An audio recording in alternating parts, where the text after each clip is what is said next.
Hi guys, it's La-lena from Metasites. This is a shout out to all my brothers and sisters in Christ. If you haven't contemplated the book of Revelations, you might want to start. We're really truly in a time when we need to contemplate the return of the Lord. And you can read about it in the book of Revelations, how the things will come to pass. What we want to do is look for the signs, because that's what Jesus told us to do. In the book of Mathew 24, I believe it is, the apostles approached Jesus and said, Lord, Lord, when will this time be, the time of your return? And Jesus gave literally 2 pages of signs to look for.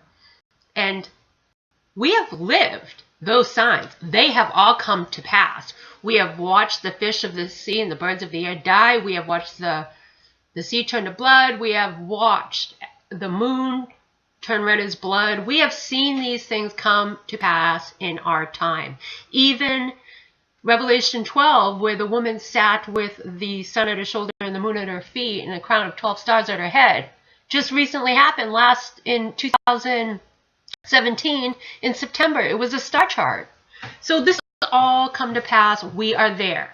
So why am I freaking out and going off now? Well, because we have just had a landfall of none other than Hurricane Michael. Now, if we look in the book of Revelations, we're going to see there is a war between Saint Michael and Satan on earth. So, how could I discern the time and the hour of this event? Well, I looked at when Michael came into fruition, which is right around the beginning of October. So that is the 10th month of the year of 2018. So I went into the book of Revelations to see, is there anything about a grand angel like St. Michael written about in the book of Revelations? And when I turned to chapter 10, which is the 10th month for October, today is October 11th. Okay, so book of Revelations, chapter 10. And I saw another mighty angel come down from heaven, clothed with the cloud, and a rainbow was upon his head, and his face was as it were the sun, and his feet a pillar of fire. And he had in his hand a little book open, and he set his right foot upon the sea, and his left foot upon the earth. And he cried with a loud voice, as when a lion roareth. When he had cried, 7 thunders uttered their voices, and the 7 thunders had uttered their voices, and I was about to write, and I heard the voice from heaven, saying unto me, seal up those things which the 7 thunders uttered, and write them not. And the angel which I saw stand upon the sea and upon the earth lifted up his hand to heaven, and I swear by him that liveth forever and ever, who created the heaven and the things that are therein and are, and the earth, and the things that therein are, and the sea, and the things which are therein, that there should be time no longer. That is 10:6. And the final sentence is that there be time no longer. My friends, I think this hurricane is a message by the mighty angel Michael himself, that there be time no longer.